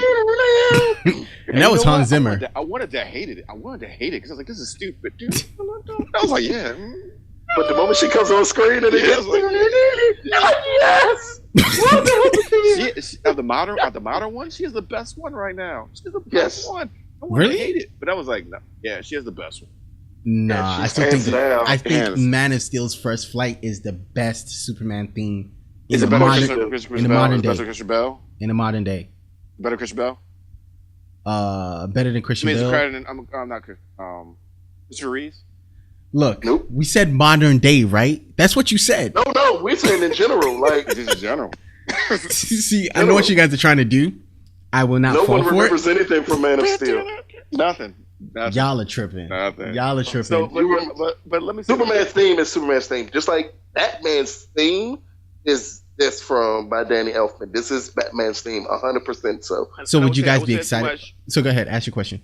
I was gonna say I say it so much just though is that in Rogue One when they tried to change the music and it was like, oh, this doesn't. Why aren't you using Star Wars music? That's how it feels now in the new GC universe. Like just use my Superman theme. I know that theme. That theme is what I need to get into But this right now and feel hopeful. Again, it's the Or And I Batman. think that's what Danny Elfman was awesome in saying that you're going to use the original Batman thing. I Yeah, mean, 'cause you're not gonna get better than that. And, Have you- not in my lifetime, I don't think. well, that's fine. That's fine. Have you guys? No, but then again, you just said Hans Zimmer made the best Batman theme in terms He of made the best score.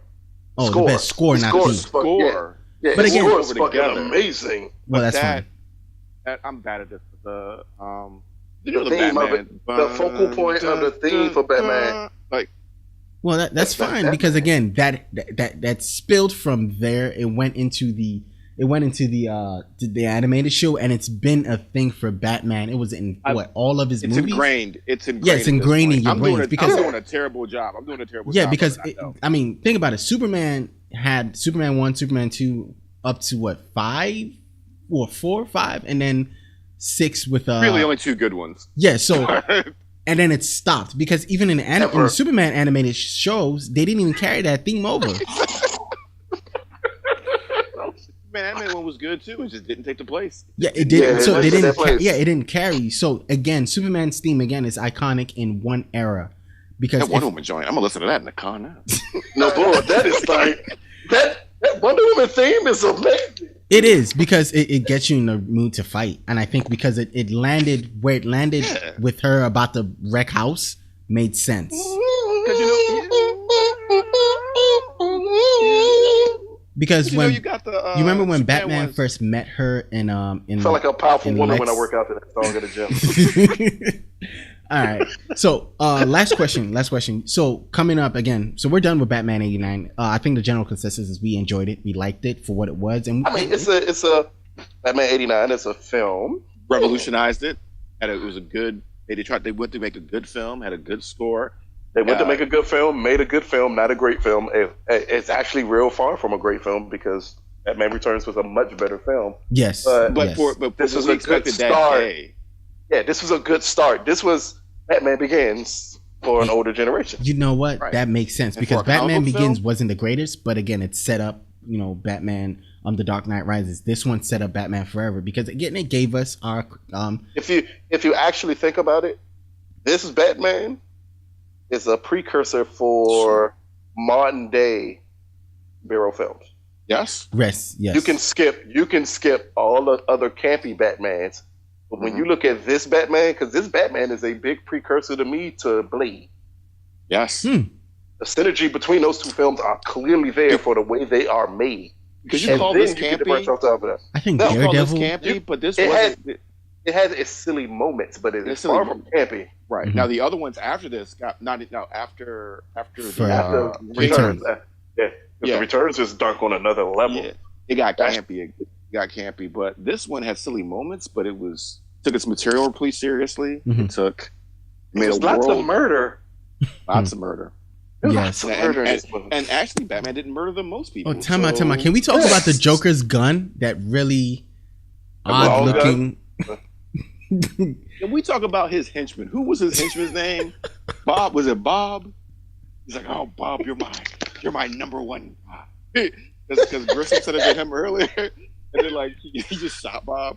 I love Bob. Yeah, you knew he was going to die the moment he said you're my number one guy. Right, Said, right. Number one guy. And Joker mutilated his girlfriend and art things. Oh man, he was dark. Mutilating his girlfriend was yes. Wow, he was pretty dark. Come to think of it. Okay, so now we have Justice like shit. I totally skipped that.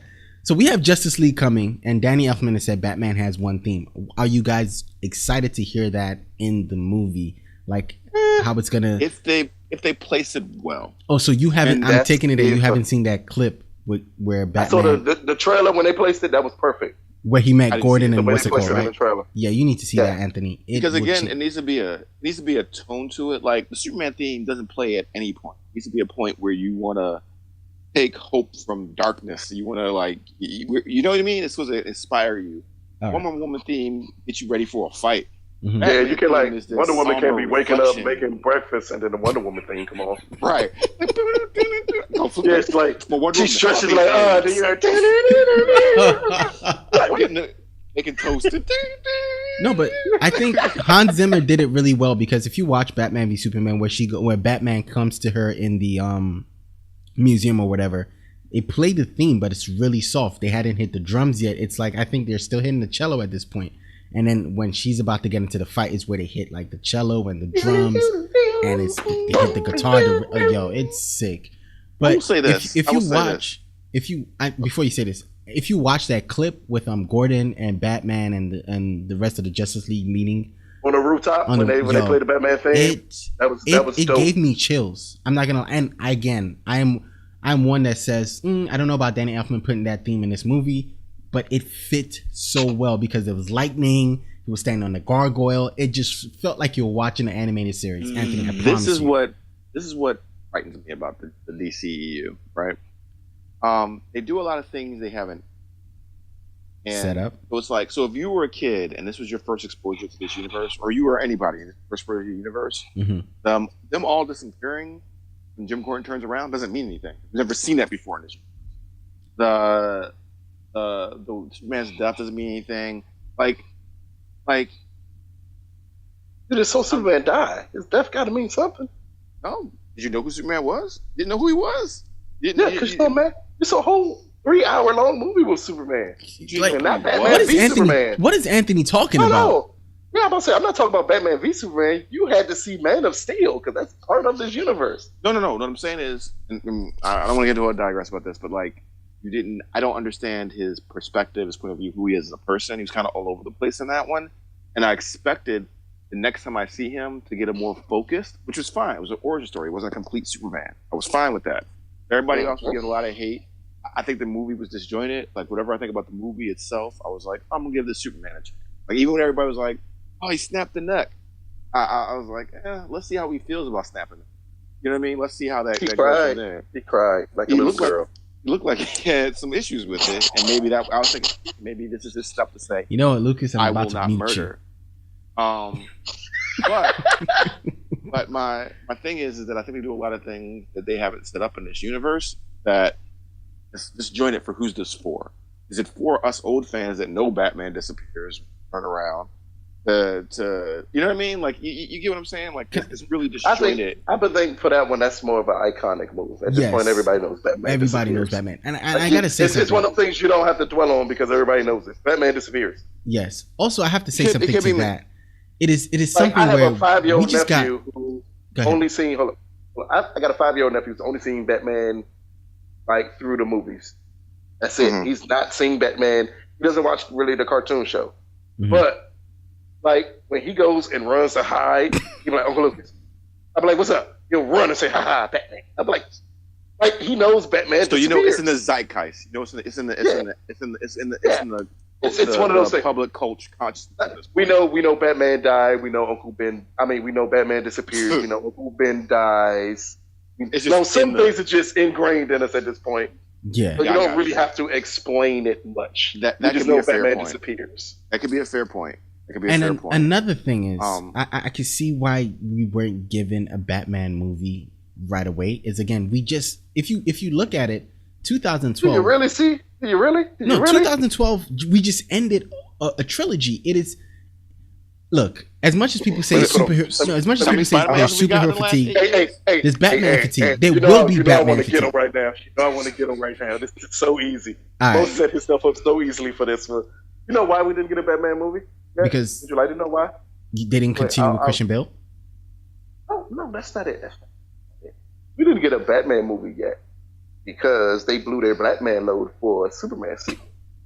Because when they realized Man of Steel did not make the money necessary to even make people excited for a sequel, they went to Uncle Bruce Wayne. I need $20. They went to the Batman route because they said, "Hey, we have to make money."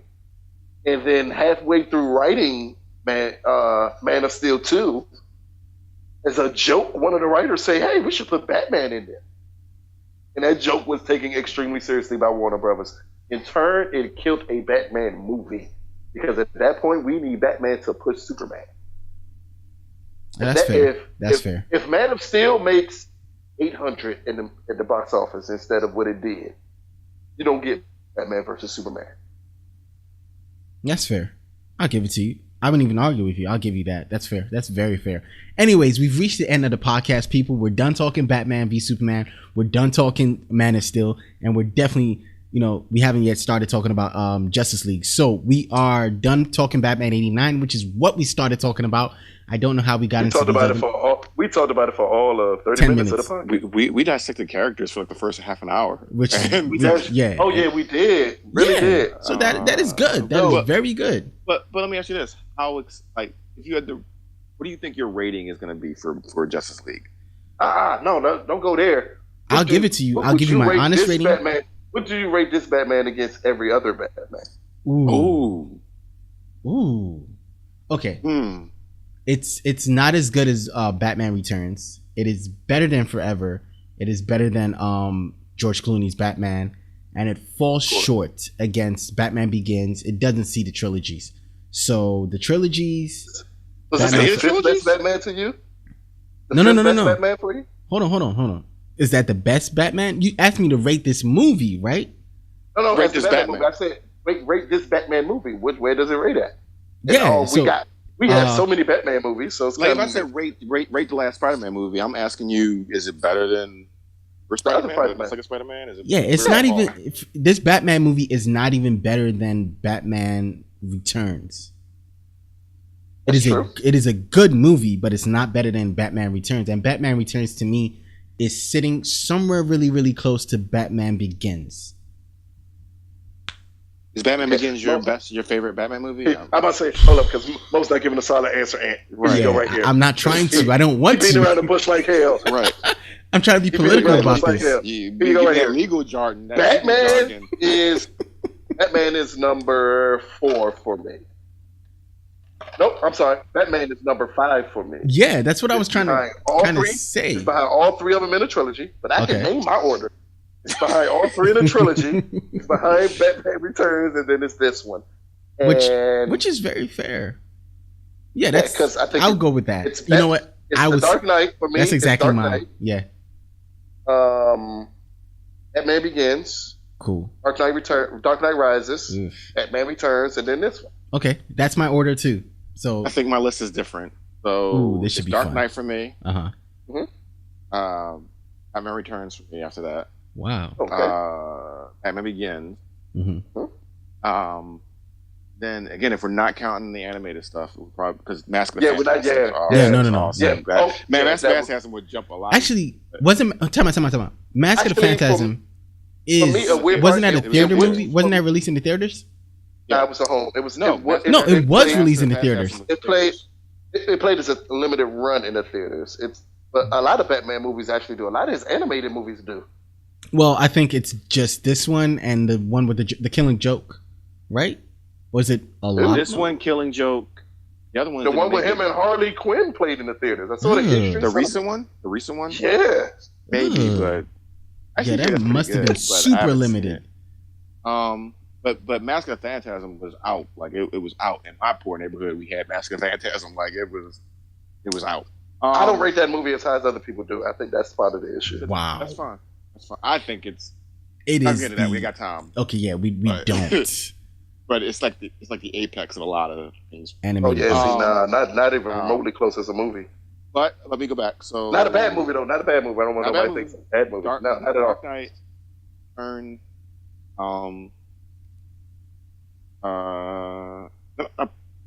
So you said Dark Knight Returns begins. Uh-huh. Then 89, pretty. That's pretty much that would be my top 4. So you said Okay, so you got it at number 4. So we ain't too far off. yeah, it's not I that had it bad. at number 5, and Mo had it at number 5. Yeah, I I have think it I just love sitting at number Returns so 5. much because Returns just had Returns Some of is the always best- going to be high on my list. It's Yeah, number it has- 4 for me. some of the best acting, some of the best visuals. The Penguin thing was kind of, even that was kind of the back to the 66 type of campiness. It was like, oh, cool. You know what I mean? Fish. But could you take Oh, the eat the could you fish, take the the bite in penguin the nose. seriously? At least my nose isn't bleeding. But yeah, so you have my rating, you have Lucas's rating, and you have Ant's rating, which is really interesting. But I will drop all the information down in the description bar. Again, this was a long one, so if you do listen out to it, let me know what you guys thought about it. Let me know what you guys rate. What? Get out of here! Get out of here, dude! Get out of here! You said, hey, this is a long one. I said, pause. Okay. Pause that. This was an extended podcast. This is the Batman the extended.